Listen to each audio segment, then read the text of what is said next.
minute, babe. For me, your man, Louie Tee. Welcome. You are here on lockdown coverage with your man Louie Tee, breaking down every single game in week 2 of the National Football League. Giants, G-Men, at home hosting the New Orleans Saints. And what was the saying going into this game? Oh man, they had a shootout last year. Look for fireworks in this game. Last team with the ball wins. The only statement that was accurate there was the last team with the ball won the football game. But this was not what everybody expected. Let's talk about this game. But before we do, as always, got to set the table. I know y'all want to eat. Relax, man. Relax. We going to eat. Got to set the table first. If this is your first time here, welcome to the Louie Tee Network. Subscribe to the channel on YouTube, Louie Tee Network, for more great content all throughout the 2016 NFL season and beyond. There's also Twitter. At In the Lab Room is the Twitter handle. And if you want to chime in and let your voice be heard, use the hashtag LouieTeeLive on Twitter or on the actual live feed on YouTube to voice your opinion. Leave a comment that I will read at the end of this breakdown, and we can converse back and forth through your messages. Use the hashtag LouieTeeLive. And if you're on Facebook, I'm on Facebook, then like the page. Thumbs up. What you waiting on? Thumbs up.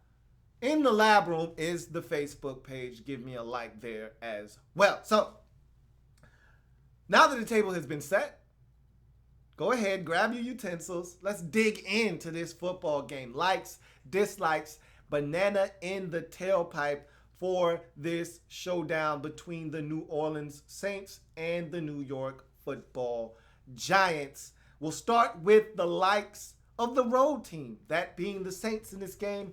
Let's break them down and talk about what I liked in the first half of this game from the Saints. The stop inside the 5-yard line of the Giants. Beautiful stop. And I didn't expect this kind of performance from this defense after watching them last week, knowing their situation with all the injuries, losing another corner in this game, and P.J. Williams. We'll talk about that a little bit later on. Didn't expect the kind of performance I got from this Saints defense. This was a spirited defensive effort, and you saw it on that stop.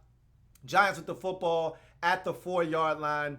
They got a chance to pick up a first down. It's 3rd and 2. They decide to go into the end zone to Larry Donnell. He's denied. They go for it on 4th down, probably thinking we're going to have to score points. We're playing against Drew Brees and the Saints. Don't want to leave this possession with a field goal. Need to get a touchdown. They're going to score points.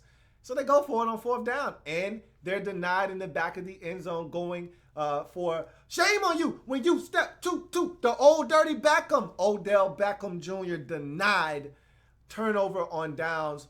What a stand by this Saints defense. Forcing a fumble of Shane Vereen. Kenny Vaccaro coming in, knifing the football out. Saints recover the football. Tremendous play by Kenny Vaccaro. Tremendous play by this Saints defense yet again, making a play, forcing the issue, keeping the Giants off the scoreboard. Early field goal drive to finish the half, or I should say late field goal drive to finish the half off, to get a field goal on the scoreboard.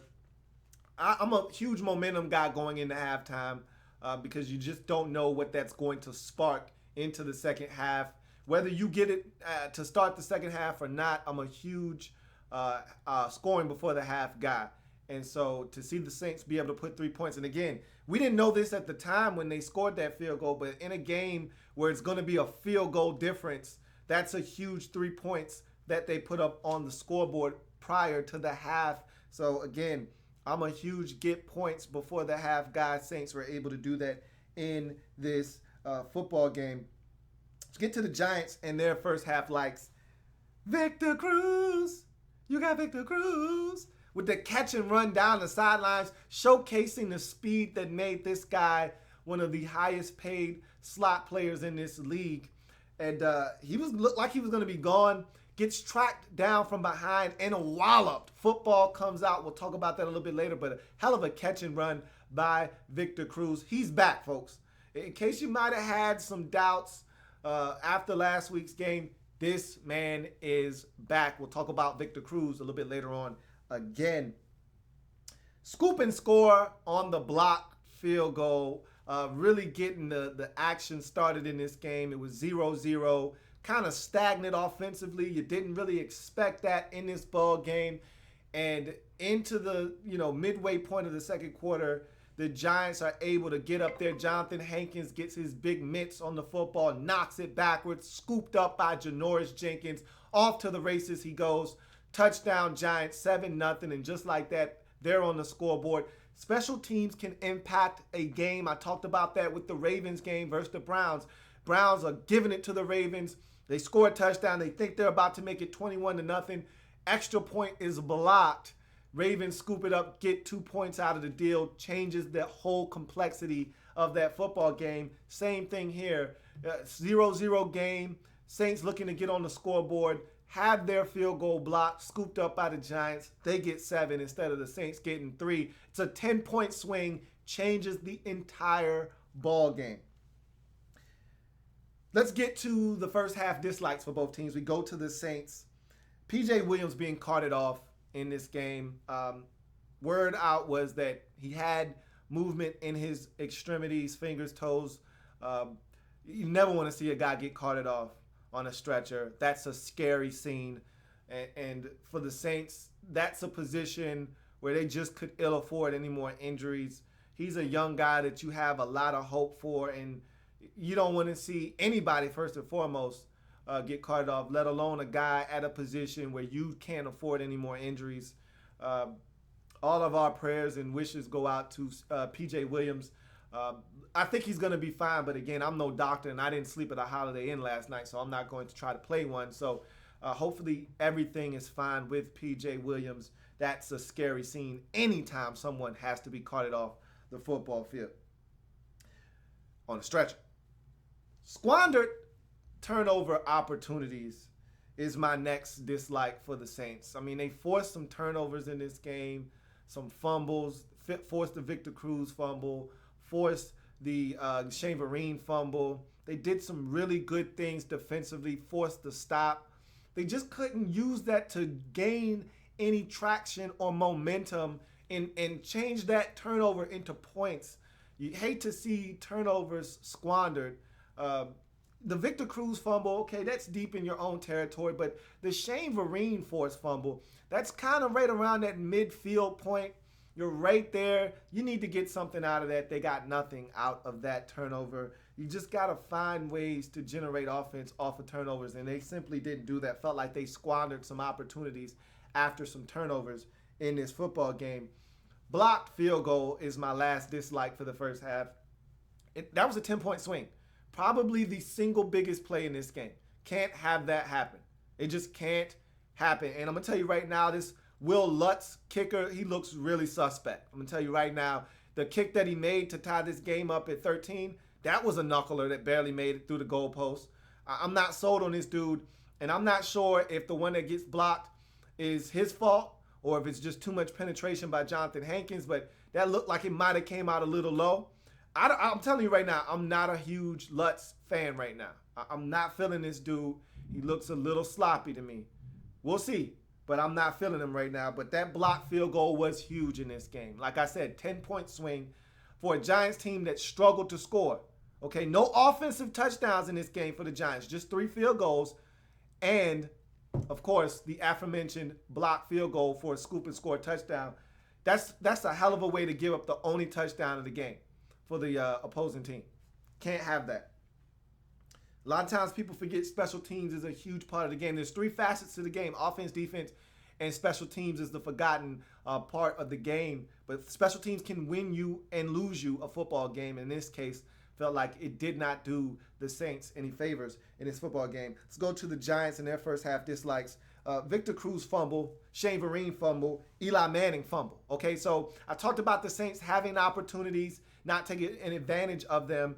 They had opportunities, 3 different fumbles in the first half, yet they weren't able to score any points off of any of them. That's no way to live. If you're the Giants, you can't do that. You can't afford to have that many mistakes and expect to win on most weeks. Usually 16 points is not enough to win in this league. And normally turning the football over 3 times is a recipe for disaster.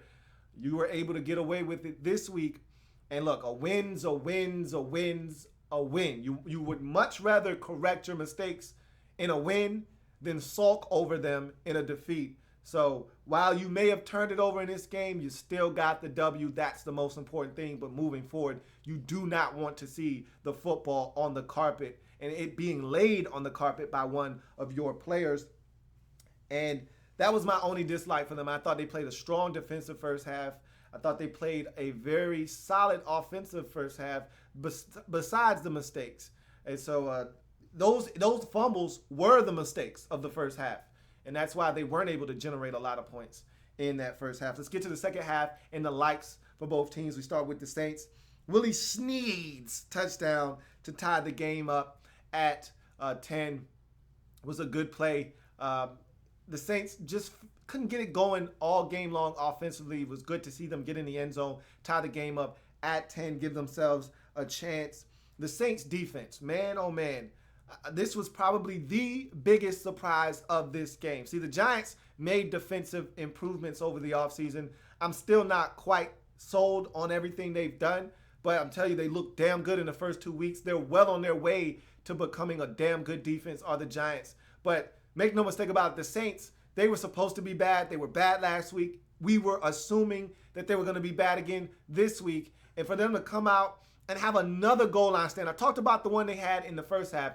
That one was 2 passes. And they were able to stop the Giants on 3rd and 4th down. This goal line stand, however, featured a couple of runs and a pass or two. This was beautiful to force the Giants to kick a field goal. You just don't expect that from the Saints. The big guys up front stuff the run, force them to have to throw the ball. And you're thinking to yourself, with all the corners out, with Ken Crawley and company in the secondary, somebody's going to catch a pass. And it didn't happen. Forced the Giants to kick a field goal from the 2-yard line. That is big boy football, if I may say so myself. Saints defense deserves a gold star in this football game. Anytime the Saints, and really any team in the league, but especially this New Orleans Saints team, anytime you only surrender 16 points to the opposition for the entire game, this Saints team is supposed to win 10 times out of 10. It didn't happen on this evening, but I tell you this much, if they can get this kind of defensive performance from their team week in and week out, they're going to win more games than they're going to lose. Problem is, can you get this type of consistency from this football team? We saw this kind of defensive performance in the first half against the Raiders, and it all fell apart in the second half. You saw this defensive performance for the entire game. Now, again, they created turnovers that helped them keep the Giants out of the end zone, but even when they didn't create turnovers, a couple of big goal line stands inside the 5-yard line kept the Giants out of the end zone as well. The Saints defense deserves a lot of credit in this ball game. The drive to tie the game up at 13 was another solid drive by the Saints. When they had to have it, they made plays. Would have been nice for them to get that football into the end zone and take the lead, but you take what you can get. It ended up being a pretty long field goal for Lutz, and I told you I don't trust him. He looks more like Klutz than Lutz, but he made the field goal. It was not pretty, but all that matters is the results. It went through the uprights and got this game knotted up at 13. You go to the second half lights for the Giants. Josh Brown is back, and that should be something that all Giants fans should have been smiling about, because in week 1 you missed a couple of kicks behind your field goal kicker, and I told you that he wasn't a good kicker, and you needed Josh Brown back, and his suspension was up, and he came back and he was 3 of 3, and they were huge kicks, including the game winner, which was essentially an old extra point, but it doesn't matter. He was 3 of 3. And that was the difference. If you still had Randy Bullock kicking for you like you did a week ago versus the Cowboys, you might lose this football game, because Randy Bullock is a very sketchy field goal kicker. So Josh Brown being back was a big deal, and he came through for the Giants in this football game. Sterling Shepard, the rookie out of Oklahoma. I talked about this guy all draft process long, about how impactful he could be in his rookie season, because he's such a crafty and good receiver. Polished, ready to go. As soon as he hits the field, you knew you were getting a player that could help you right away. And you're seeing that right now. 8 catches, $117. This guy was dynamic, made some big plays in this game. And Sterling Shepard is going to be a mainstay of this Giants offense. Whether Victor Cruz is healthy or not, whether Odell Beckham is exploding or not, you know what you're getting out of Sterling Shepard each and every single week. And that has to be comforting for the Giants, especially Eli Manning, knowing he's got a guy he can count on to catch the football. No matter what's going on around him, Sterling Shepard's going to make plays. And that's a really good sight for the Giants to see him stepping up the way that he did in this game. Giants defense.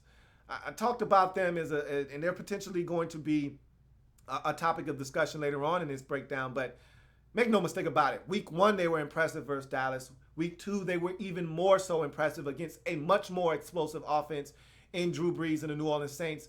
This Giants defense, revamped, looks the part right now. Again, I'm a little hesitant to go overboard on giving them too much praise, but damn it, after 2 weeks, this defense looks legit. They're getting after the passer. They're making plays in the secondary. Their run defense has been impeccable. Love the way Landon Collins is coming up and filling around the line of scrimmage. They're being aggressive. And their defensive coordinator, give them some credit. Spags is sending them loose. He's cutting the dogs loose. And they're coming after the quarterback on third downs. They're run blitzing. They're being aggressive. And that's what happens when you trust your secondary to make plays. You can be aggressive up front, and that's what the Giants are doing. And this defense has been playing some outstanding football, and they've gotten the job done in the first 2 weeks of the season. Let's see if they can continue this defensive intensity moving forward. And the Victor Cruz catch to set up the field goal to win the game. You threw it to Odell Beckham Jr. Shame on you if you step to the old dirty Beckham. The play before wasn't able to come down with the football, so they tried the opposite side of the field to Victor Cruz. Just throw it to Victor Cruz. And Victor Cruz came away with the football. Great coverage by Ken Crawley on the play. Couldn't come away with the football. Victor Cruz snatches it away from him, gets down to the 2-yard line, sets the Giants up for a situation where they could ice and melt away the clock and kick the game-winning field goal, and that they did. Big play by Victor Cruz, making his presence felt on this Giants football team as he is now officially back, in case you did not know. Banana in the tailpipe for both of these teams. It's the same thing for both teams, okay? So I'm only going to say this once. It's the defense. For the Saints especially, because we don't know this Saints team, okay? The Saints team is trying to eke out a 16-13 victory. We don't know these guys. Never seen them before. Couldn't tell you. They could walk right past me, no disguise. It's not needed, okay? I don't know these dudes. Couldn't pick them out in the lineup if I saw them, all right? So I need to see this more. Is this Saints defense able to do this again? Consistency is the key. I saw it in the first half of the Raiders game. They fell apart at the seams in the second half. They did it again in this game. This time they did it for a full 4 quarters. Now the offense didn't show up and put up any points and produce enough points to win. Can this defense continue to bring the type of intensity you saw in this game, force the turnovers that they did, and create some short fields for this offense? We'll see. But that was damn impressive. But I'm not falling for the banana in the tailpipe that they're going to force 3 fumbles every game, that they're going to have 2 goal line stands essentially, and find ways to keep teams from scoring over 20 points in ball games. I'm just not buying that Saints defense as a team that can do that consistently. And for the Giants, 2 weeks in a row, 2 good defensive performances. You're really close to saying to everyone around the league, hey, we play defense. But I still need to see more of it. I'm not quite sold yet that this is a team that's going to shut teams down defensively, but they've been damn impressive the first 2 weeks. But I'm still not falling for the banana in the tailpipe that this team is legit defensively just quite yet. They're on the cusp of proving that. A couple more performances like we've seen over the first 2 weeks. They haven't given up 20 points yet this season. We'll see if they're able to do it yet again as we continue on. And the Giants are now 2-0 and are atop the NFC East after this W. We'll see what the Eagles do on Monday Night Football if the Eagles can join them. But right now, the Giants have gotten off to a hot start under new head coach Ben McAdoo. Let's see if they can keep it rolling. Big win for Big Blue. 16-13 over the New Orleans Saints. So that's going to do it for this breakdown. If it happens in the National Football League, whether big or small, we cover it all here in the lab room on lockdown coverage. Giants Saints. Come back and join me as I continue to break down anything and everything in the National Football League. We'll be back. Got plenty more games to break down. I will see you in a bit. Remember, we're changing the game one live feed at a time. I will see you next time. Have a good one.